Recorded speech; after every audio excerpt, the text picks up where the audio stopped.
नमस्कार, स्वागत है आप सभी का स्पोर्ट्स क्लब ऑफिशियल पे। जी हाँ। और आज का दूसरा मुकाबला, और ये है बहुत महत्वपूर्ण क्योंकि कोलकाता नाइट राइडर्स के सामने है राजस्थान रॉयल्स। अगर यहाँ राजस्थान जीत गया तो मुंबई के लिए खुलेंगे दरवाजे, लेकिन अगर यहाँ पे कोलकाता नाइट राइडर्स जीत गया तो कोलकाता वुड बी थ्रू, और फिर मुंबई को कुछ एक्स्ट्रा ऑर्डिनरी करना पड़ेगा जीत के लिए। तो अभी भी कोलकाता का भाग्य उनके हाथ में है, लेकिन भाग्य हाथ में नहीं है मुंबई के खुद के, क्योंकि अगर वो कोलकाता के ऊपर डिपेंडेंट है, राजस्थान रॉयल्स कोलकाता को हराए और फिर मुंबई इंडियंस क्वालिफाई कर जाए कल का मैच हैदराबाद को हराकर, ये है सारी की सारी परमानेंटेशन एंड कॉम्बिनेशन। आज मेरे साथ है इस बारे में चर्चा करने के लिए पलाश जी, आज बहुत महत्वपूर्ण मुकाबला है अगर आप प्लेऑफ्स की दृष्टि से देखें तो। जी बिल्कुल, बहुत ही महत्वपूर्ण मुकाबला है आज। और उम्मीद करेंगे कि आज का मुकाबला भी रोमांचक बने। अंत के अंतिम गेंद तक आज मुकाबला जाए, अंतिम के ओवर तक मुकाबला जाए, ये हम आज उम्मीद करेंगे आज के मैच में। जैसे कि कल हमें देखने को मिला रॉयल चैलेंजर्स बैंगलोर के सामने थी एक जो इस बार थोड़ी सी जो देखा जाए निचले क्रम के पायदान पर है पॉइंट्स टेबल में, सनराइजर्स हैदराबाद वो उनके सामने थी। और रोमांचक मुकाबला हुआ और बहुत ही मज़ा आया। अंतिम ओवर तक मुकाबला गया था। अगर एबी डिविलियर्स कहीं ना कहीं अगर दूसरा भी छक्का लगा देते तो मुश्किल हो जाती फिर हैदराबाद के लिए। जी हाँ, और वो तो खैर ये कह सकते हैं कि देवदत्त पडिक्कल की स्लो बैटिंग और वही एक कॉस्ट कर गया यहाँ पे आरसीबी को। अगर उन्होंने लगभग अगर जी 40 रन बनाए, तो अगर आप कम से कम अगर 40 बॉलों में भी 40 बनाते जी तो जी आरसीबी हाँ, कम। इसमें दो पॉइंट कह सकते थे अनमोल जी। कि दूसरा कहे तो दूसरा पॉइंट जो है वो ए बी डिविलियर्स का नीचे आना, नीचे 6-7 नंबर पे बल्लेबाजी करने के लिए आना। वो, ए बी डिविलियर्स को आप तीन तीन या चार पर भेज देते तो कहीं ना कहीं ये कुछ अलग हो सकता था कि वो भी इंसान है। वो भी उनको भी समय चाहिए तो होता है, क्योंकि उनकी भी उम्र होते आ रही है, उनको भी समय चाहिए। तभी बल्लेबाज सेट होकर खेल सकता है। और वो पिच जो मैंने पिच बताई आपको, कल ही मैंने पिच रिपोर्ट भी किया था। तो जो पिच थी उसमें सेट होना पड़ता था बल्लेबाज को।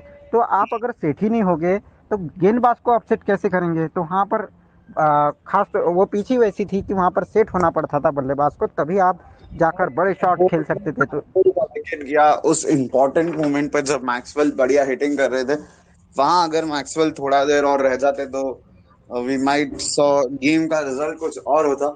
और यही एक चीजें थी, लेकिन आज के मैच में सबसे ज्यादा चीजें इंपॉर्टेंट जहाँ पे होगा कि क्या कोलकाता नाइट राइडर्स कुछ चमत्कार पर कर पाएगा, क्या we will see Kolkata knight riders को कुछ बहुत बढ़िया परफॉर्मेंस करते हुए, या राजस्थान रॉयल्स आज के मैच को जीतेगा।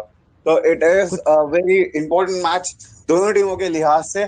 क्या बदलाव आप राजस्थान और कोलकाता के प्लेइंग 11 मैच देख रहे हैं पलाश जी?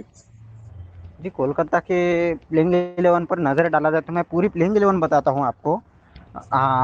कोलकाता नाइट राइडर्स की आज की पूरी प्लेइंग 11 मेरे हिसाब से जो रहनी चाहिए, शुभमन गिल, वेंकटेश अय्यर तो है ही, राहुल त्रिपाठी, नीतीश राणा, दिनेश कार्तिक, एंड्रे रसल और सुनील नारायण, और साथ ही साथ लॉकी फर्गसन, और उसके बाद वरुण चक्रवर्ती और प्रसिद्ध कृष्णा, और एक जो गेंदबाज है वो एक और स्पिनर रख लूँगा, शाकिब अल हसन। अगर उपलब्ध हो गए तो शाकिब अल हसन को खिलाना चाहूँगा।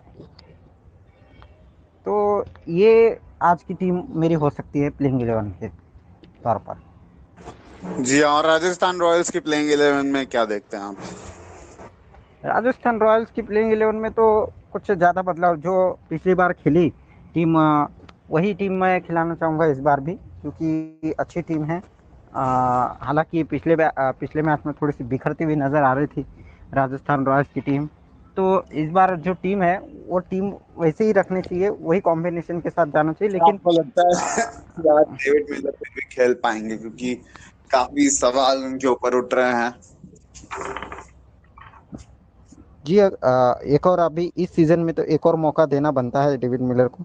हाँ, अगर आज अगर नहीं चले डेविड मिलर तो फिर आप उन्हें रिलीज कर सकते हैं अगले इसमें ऑप्शन, जब ऑप्शन होगा इस सीजन के बाद, तो उसके बाद उन्हें रिलीज किया जा सकता है डेविड मिलर को।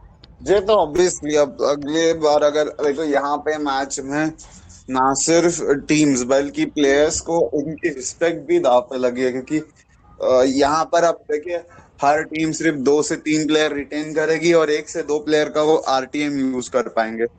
तो इस तरह से अगर आप देखें तो जो टीम है वो अपने 5 प्लेयर्स प्रॉपर जो है ले पाएंगी। उसके अलावा के बारे में बात है तो फिर जी जी। आपके, जी हाँ, तो जी अनमोल जी। फिर आपके जो है 10 टीमें रहेगी, तो 2 नई टीमें आने की वजह से जो कि बाकी प्लेयर्स रिलीज होंगे, अगर आपकी परफॉर्मेंस नहीं होगी तो आपके ऑक्शन में प्राइज भी नहीं मिलेगा। बिल्कुल बिल्कुल, ऑप्शन नहीं मिलेगा। तो हम्म। यही होता है जब ऐसे मुकाबले आते हैं, बड़े मुकाबले आते हैं, तो इतनी सारी दिक्कतें, इतनी सारी चीज़ों को लेकर दिक्कतें होती रहती है आपकी टीम में। जी, आज बहुत महत्वपूर्ण मैच है दोनों टीमों के लिए। तो चलिए पलाश जी, अब हम चलते हैं और प्रेडिक्शंस पे बात कर लेते हैं। सबसे पहली प्रेडिक्शन, कौन सी टीम आज टॉस जीत रही है? Rajasthan royals. Okay, Rajasthan royals are winning the toss. क्या डिसाइड करेंगे वो आज? मुझे लगता है बल्लेबाजी करना शायद पसंद करेंगे, क्योंकि शारजाह के पिच है, तो हम्म। शारजाह के पिच में बल्लेबाजी कर लेता है पहले, तो बड़े रन बोर्ड पे लगा देते हैं तो बढ़िया हो जाता है, क्योंकि यहाँ विकेट पर स्लो है आजकल यहाँ पर। जो शारजा के पीछे वो शायद अपने स्वभाव से बिल्कुल विपरीत खेल रही है, बहुत सारे लो हाँ बिल्कुल स्कोरिंग। बिल्कुल बिल्कुल। तो वैसे विकेट भी स्लो होता जा रहा है ना, क्योंकि पिछले सीजन में हमने देखा, जब दुबई शारजाह खेलने आई थी टीम इंडिया, इंडिया के जो आईपीएल हुआ था पिछले सीजन का, तो उस दौरान भी, उस दौरान जो है, उस दौरान अलग खेल रहे थे पिच, लेकिन अब थोड़े से विपरीत खेल रहे हैं पिच, और विकेट स्लो ज़्यादा देखना पड़ रहा है। शायद आप वो परिणाम आप शायद वर्ल्ड कप में की शारजा और दुबई की पिचेस, अबू धाबी की भी जो थोड़ी बहुत पिच में जिसमें रन्स बनने की थी वो नहीं बनी है। तो काफी सारी चीजें डिसाइड होगी, काफी सारी चीजें यहाँ पे मिल के आएगी।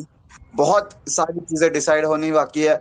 जैसा कि आपने बोला कि ये होगा वो, तो अब हम चलते हैं और क्विकली प्रेडिक्शंस पे आते हैं, कौन सी टीम आज जीत रही है फिर। मेरे ख्याल से आज केकेआर विन हो जाएगा। Okay, Kolkata knight Riders. Mumbai KKR अंदर तो मुंबई बाहर। जी हाँ, और अगर केकेआर अंदर तो मुंबई बाहर, जिस एक बहुत सिंपल सा यहाँ पे परमेंटेशन एंड कॉम्बिनेशन डाला हुआ है। हालांकि दोनों टीमें अभी 12-12 अंकों पे है और दोनों टीमों के पास एक एक मैच बचा है। तो अगर यहाँ और पे आज आज आज भी अगर अनमोल जी, एक और चीज़ ये है, चेन्नई अगर हारती है, अगर अच्छे नेट रन रेट से, ज़्यादा नेट रन रेट का फर्क है थोड़ा सा चेन्नई और रॉयल चैलेंजर्स बैंगलोर में, तो चेन्नई अगर आज हार जाती है तो रॉयल चैलेंजर्स बैंगलोर शायद नंबर 2 के स्थान पर पहुंच सकती है। पहुंच सकती है अगर वो मैच जीतेंगे अगला तो। और ये अगर वो हैदराबाद को हरा देते कल, और फिर अगर कल का मैच जीत जाते तो ऑब्वियसली वो नंबर 2 पे फिनिश करते। बट हालांकि कल का मैच वो हार गए, बहुत क्लोज मैच हारे हैं। तो काफी बिल्कुल सारी चीजें हैं जैसा कि आपने बोला है। तो इस आईपीएल में रोमांच अभी बना हुआ है और काफी अब पागल करने वाली स्थिति में है रोमांच। तो बिल्कुल हम बिल्कुल बस बिल्कुल, क्योंकि पहली बार होने वाला है इस आईपीएल में कि एक ही टाइम पे आपको 2 मैचेस खेलते हुए नजर आएंगे कल। तो काफी इंटरेस्टिंग होगा क्या नहीं, बहुत सारी चीजें हैं। चलिए अब चलते हैं और वीडियो को कर देते हैं एंड पलाश जी, दर्शकों से ले लेते हैं इजाजत। और चैनल को सब्सक्राइब कर लीजिए, बेल आइकन को दबा दीजिए, ठीक है, और साथ ही साथ लाइक बटन को प्रेस जरूर कर जी। धन्यवाद। जी जी, थैंक यू, शुक्रिया।